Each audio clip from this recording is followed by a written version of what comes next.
दिल्ली में केजरीवाल सरकार और केंद्र में मोदी सरकार। पॉल्यूशन की समस्या हो, आपने देखा कि पीछे भी पूरा दिल्ली गैस चैम्बर बन गया था। यदि सही तरीके से फॉगिंग की जाती, गंदगी पे कंट्रोल किया जाता, तो वो समस्या नहीं आती।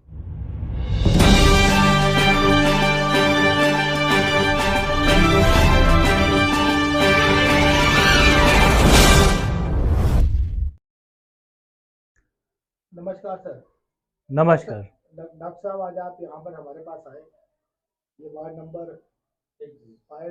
23 है, जिसमें कि यहाँ से आपके भी कैंडिडेट एनसीपी से चुनाव लड़ रहे हैं, लाखन जी।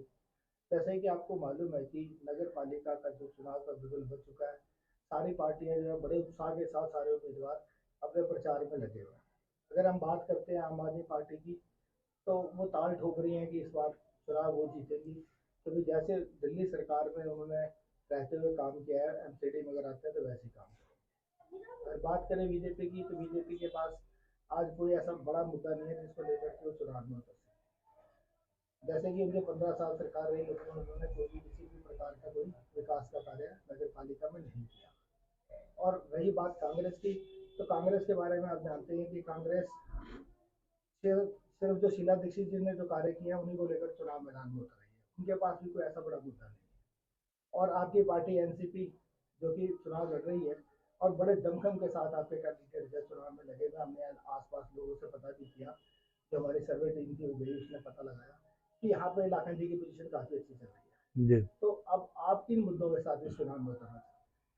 देखिए, नेशनलिस्ट कांग्रेस पार्टी ऐसे ही उम्मीदवारों के साथ मैदान में है जिनका क्षेत्र में अच्छा नाम है और जिनको लोग प्यार करते हैं। यदि मुद्दों की बात हम करें, तो जैसे यहाँ के हमारे जो वार्ड के जो हमारे प्रतिनिधि हैं, जो जिनको हमने यहाँ पे खड़ा किया है, लाखन जी को, इनको यदि हम देखते हैं तो इन्होंने उन्हीं मुद्दों को चुना है जिनसे क्षेत्र की जनता परेशान है। चाहे वो सफाई का हो, चाहे सीवरेज समस्या का हो, चाहे सड़कों का हो, चाहे गंदगी का हो, चाहे अन्य समस्याएं हो। न बच्चों की शिक्षा के लिए यहाँ पे एमसीडी द्वारा निर्धारित कोई भी स्कूल है, ना अच्छी सड़कें हैं चलने के लिए, ना कोई सामुदायिक भवन यहाँ पे बना हुआ है जो बच्चों की शादी कर सके वहाँ पे। तो विभिन्न मुद्दे ऐसे हैं जिन पर यहाँ के वर्तमान और पूर्व जो रहे हैं यहाँ से वार्ड से मेंबर्स, उन्होंने कोई काम नहीं किया। इसीलिए इस बार जनता का रुझान है कि लाखन जी जैसे ईमानदार, क्षमता वाले और मेहनती व्यक्ति को मौका दे। डॉक्टर साहब, जैसे पहले होता था कि जो चुनाव थे नगर पालिका का हो गया, एमएलए का हो गया, वो स्थानीय मुद्दों पर लड़े जाते थे और चेहरे को देखकर ही वोट डाला जाता था। कि जैसे लाखन जी है, यहाँ पे काफी समय से जुड़े हैं, तो लोग देखते थे, इनकी तरफ रुझान रहता था। लेकिन जैसे अब आप देख रहे हैं कि अब जो ट्रेंड बदलता जा रहा है, अब चुनाव जो है बड़े फेस पे लड़ा जा रहा है। मोदी जी, अरविंद केजरीवाल, राहुल जी, तो उस पे लड़ा जा रहा है। मोदी जी, अरविंद केजरीवाल, राहुल जी। तो अब ये जो चेंज आई है, इससे आप कैसे कह सकते हैं कि जो नगर कैंडिडेट है, जो लोकल कैंडिडेट है, वो किस तरीके से अपना चुनाव प्रचार करे और किस तरीके से वो अपनी जीत दर्ज कर सके? देखिए, जितनी भी राष्ट्रीय स्तर की पार्टियां हैं या जो भी पार्टियां भी विपक्ष में हमारे साथ खड़ी हुई हैं, उन लोगों का यदि आप देखें तो उन्होंने नैरेटिव पूरा चेंज कर दिया है पिछले कुछ सालों में। चाहे भारतीय जनता पार्टी हो, चाहे दिल्ली में जो केंद्र शासित सरकार है अरविंद केजरीवाल जी की, उनकी सरकार हो, सबने सोशल मीडिया प्लेटफॉर्म के थ्रू नैरेटिव सेट करना शुरू कर दिया है। अच्छा, जैसे अब आप देखते हैं कि अब भारत सरकार तो कहा ही नहीं जाता, ना बीजेपी सरकार कहा जाता, मोदी सरकार कहा जाता, दिल्ली सरकार नहीं कहा जाता, केजरीवाल सरकार कहा जाता। ये नैरेटिव सेट किया गया है, इसीलिए मैंने जानबूझकर अपने शब्दों में कहा दिल्ली में केजरीवाल सरकार और केंद्र में मोदी सरकार, क्योंकि आज उन लोगों के नाम पे चुनाव लड़ा जा रहा है। क्षेत्र के मुद्दे खत्म हो गए, संविधान का स्ट्रक्चर पूरा इन्होंने डिमोलिश कर दिया है।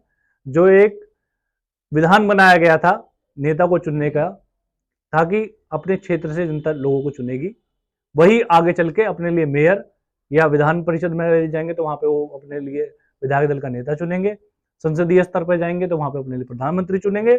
लेकिन ये पूरा स्ट्रक्चर खत्म करके आज सिर्फ एक चेहरे के ऊपर राजनीति करनी शुरू कर दी है।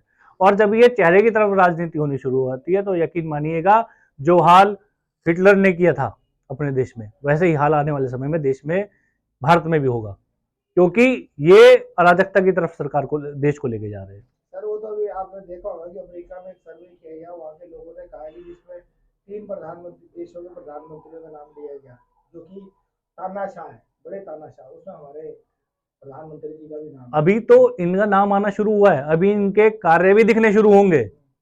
जिस स्तर पर ये लेके जा रहे हैं राजनीति को एक एकल मुद्दे की ओर, वहां पर आप देखते जाइए ये देश को गर्क गर्त करने की ओर लेके जा रहे हैं।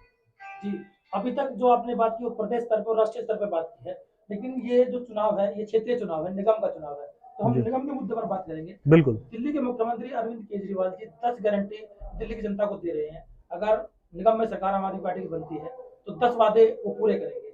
इसी तरह भारतीय जनता पार्टी निरंतर प्रयास कर रही है चौथी बार निगम पर काबिज होने के लिए। एनसीपी के जो प्रत्याशी हैं वो मैदान में जा रहे हैं, तो किन वादों के साथ जा रहे हैं, उनकी 5 गारंटी कौन सी होंगी एनसीपी की, अगर एनसीपी की सरकार निगम में बनती है? देखिए, तो 5 कार्य कौन से होंगे सर्वप्रथम? बिल्कुल, देखिए जैसे आपने बात की बीजेपी की कि वो अपने कुछ स्पेसिफिक मुद्दों को लेके आ रही है, केजरीवाल सरकार अपने कुछ स्पेसिफिक मुद्दे लेके आ रही है कि 10 मुद्दों पे 5 मुद्दों पे वो लड़ेंगे, लेकिन क्या उनका अगर आपने पास देखा है क्या उन्होंने अपने मुद्दे पूरे किए हैं? न तो आज तक भाजपा सरकार ने अपने किए हुए मुद्दे पूरे किए हैं और ना केजरीवाल सरकार ने। आज भी जनता उनके किए हुए जुमलों पर या मुद्दों पर आज भी त्रस्त है, आज भी जनता को मुद्दे नहीं मिल रहे। लेकिन एनसीपी की सरकार जो इस बार लड़ रही है, एनसीपी लड़ रही है दिल्ली प्रदेश के अंदर, उनके कुछ मुद्दे फिक्स हैं जो जिससे जनता त्रस्त है, प्रदेश की जनता त्रस्त है, उन पर एनसीपी काम करेगी, चाहे वो अच्छी शिक्षा का मुद्दा हो, चाहे बेहतर पानी की समस्या हो, ट्रैफिक समस्या हो, पॉल्यूशन की समस्या हो। आपने देखा कि पीछे भी पूरा दिल्ली गैस चैम्बर बन गया था। यदि सही तरीके से फॉगिंग की जाती, गंदगी पे कंट्रोल किया जाता तो वो समस्या नहीं आती। ऐसे ही सर, जैसे केजरीवाल सरकार कर देती है, केजरीवाल जी कहते हैं कि उपराज्यपाल जो है मुझे कार्य नहीं करने देते, मैं विकास का काम नहीं कर पाता हूँ, तो आपकी सरकार भी बीजेपी से हटके बनेगी, आपकी भी एनसीपी सरकार बनेगी, तो क्या आपके भी यही तर्क रहेंगे, आप भी इन्हीं चीजों को लेकर चलेंगे? देखिए, जब करना नहीं होता तो आपके पास एक्सक्यूजेस बहुत होते हैं, और जब करने की इच्छा होती है तो आपके पास रास्ते बहुत होते हैं। और मेरा मानना है कि एनसीपी के कार्यकर्ता, एनसीपी का जो शीर्ष नेतृत्व है वो करने में बिलीव करता है। अभी आप वार्ड 23 में आज आए हैं लखन कुमार प्रजापति के समर्थन में। जी, वार्ड 23 की जो हालत बेहद जर्जर है, बिल्कुल। ना यहाँ पर निगम की कोई डिस्पेंसरी है, ना निगम का कोई अच्छा स्कूल है, रोड की हालत जर्जर है, नालियों में गंदगी भरी हुई है। अगर लखन कुमार प्रजापति यहाँ से जीत के आते हैं, क्षेत्र की जनता उन्हें विजय घोषित कराती है, तो आपके अनुसार कितने समय में क्षेत्र में विकास हो जाएगा, डिस्पेंसरी की सुविधा हो जाएगी या स्कूल प्रॉपर तरीके से चल पाएंगे? देखिए, जैसे कि मेरी लखन प्रजापति से बात हुई है, उन्होंने इसका पूरा रोड मैप बना के रखा हुआ है कि 6 महीने में हमें ये कार्य करने हैं, साल भर के अंदर ये कार्य करने हैं, 1.5 साल के अंदर हमें ये कार्य करने हैं। मैं आपको आश्वस्त करता हूं, यदि ऐसे क्षमतावान व्यक्ति को मौका देगी क्षेत्र की जनता, तो हम शिक्षा, स्वास्थ्य, गंदगी का निपटारा करने में 6 महीने के अंदर इन सभी चीजों पे काम करना शुरू कर देंगे और उसको अमलेजामा पहनाएंगे पूर्ण रूप से। तो जैसा कि 15 साल से बीजेपी ने ये कार्य नहीं किया, तो ये क्या गारंटी है कि उस 5 साल के अंदर एनसीपी सरकार अगर आती है तो कर पाएगी? देखिए, यदि आप हमारे जो शीर्ष नेतृत्व है उनके द्वारा विकसित मॉडल देखें, महाराष्ट्र में उन्होंने काम किया है, गांव स्तर पर उन्होंने इतना अच्छा काम किया है कि वो शहरों के मॉडल को फेल करता है। तो मेरा यकीन मानिए, जब ऊपर से विजन इतना अच्छा होता है और करने की इच्छा शक्ति होती है तो कोई काम असंभव नहीं है। जो काम लोग 15 साल में नहीं कर पाए वो हम आगामी सरकार बनने पर 2.5 साल में वो काम करके दिखाएंगे। विमल जी, मैं आपसे एक लास्ट क्वेश्चन पूछना चाह रहा हूँ कि यदि आपकी पूरे पार्षद नहीं आते हैं जी, और यदि आपको समझौता करना पड़ता है, तो आप कौन सी पार्टी के साथ समझौता करेंगे? देखिए, शीर्ष नेतृत्व की तरफ से ऐसा कोई अभी तक कोई कन्वेंशन नहीं है और हम स्वतंत्र रूप से अपने ही स्तर पर लड़ाई लड़ेंगे, हम किसी का साथ नहीं देंगे। ये अगर आपको समझौता करना पड़ता है, आपके जैसे कैंडिडेट जीत कर आते हैं और दूसरी पार्टी को अगर विपक्ष को छूट पड़ती है, तो आप कौन सी पार्टी समझौता करेंगे ताकि नगर पालिका के काम सुचारू रूप से हो सके, आपके जो उम्मीदवार जीत के आएंगे वो भी अपना क्षेत्र में काम करवा सके? देखिए, वो डिसीजन पार्टी का है, मैं उस पर अभी कोई निर्णय, कोई ज़्यादा बात नहीं बोल पाऊंगा, लेकिन मैं इतना कहूँगा कि मेरे क्षेत्र के जो भी हमारे साथी जीत कर आएंगे, एनसीपी से जो भी साथी जीत कर आने हैं, और मेरा मानना है कि हम पूर्ण रूप से आएंगे और सरकार बनाएंगे अपनी एमसीडी में, वो सब अपनी पूरी धैर्य के साथ और क्षमता के साथ पूरा काम करेंगे। धन्यवाद। धन्यवाद।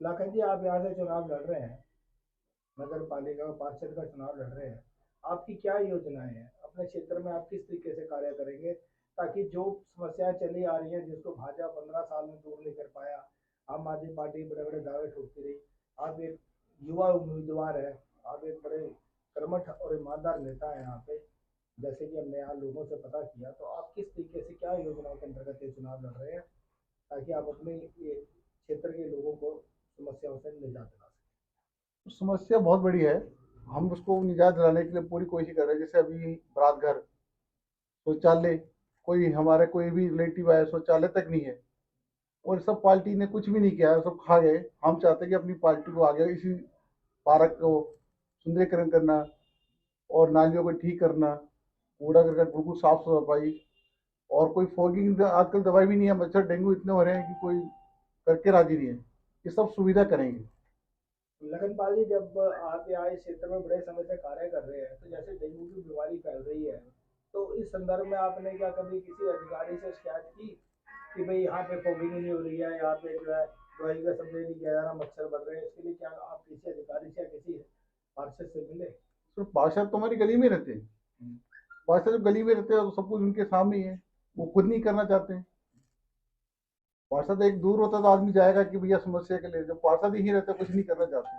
तो लाखन जी, जैसा कि दिल्ली सरकार में केजरीवाल जी का चेहरा स्टारक के रूप में और मोदी सरकार का चेहरा मोदी जी का स्टारक के रूप में कार्य कर रहा है निगम के इलेक्शन में, तो क्या एनसीपी पार्टी के स्टारक के रूप में क्या क्या चेहरे सामने आएंगे? शरद पवार जी इस निगम इलेक्शन में उतर के आएंगे? क्या लगता है कि ये निगम इलेक्शन में सभी स्टारक मैदान में होंगे?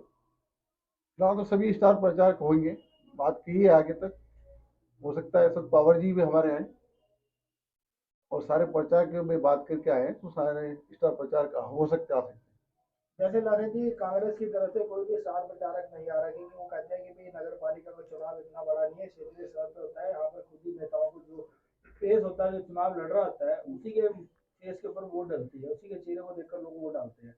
जैसे कांग्रेस की तरफ से कोई भी स्टार प्रचारक मैदान के बीच में नहीं आ रहा, ना प्रियंका गांधी आ रही है, ना राहुल जी आ रहे हैं, ना सोनिया जी की तरफ से आ रहे हैं, ना ही उनके जो है राष्ट्रीय अध्यक्ष है वो भी नहीं आ रहे हैं, तो आपकी पार्टी भी क्या उसी नीति पे चलेगी कि बड़े प्रचारक यहाँ पर नहीं आएंगे और आप अपने अपने आप ही अपना चुनाव लड़ेंगे? फिलहाल तो सर अपने आप ही लड़ रहे हैं, और बाकी स्टार प्रचारक से बात करके वो भी आएंगे, उनसे बात हुई है, और पूरी कोशिश रहेगी कि हमारे स्टार प्रचार पूरा साथ दें, क्योंकि और एक की भी पार्टी में साथ दे रहे हैं,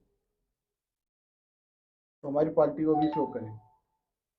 आज जैसे कि आपके पास आपकी एनसीपी पार्टी से विमल शर्मा जी आपके साथ स्टारक के रूप में प्रचार के लिए आए हैं, तो इससे जनता के सामने क्या आप रखना चाहते हैं और क्या आपको समझ आएगा और क्या जनता समझ पाएगी?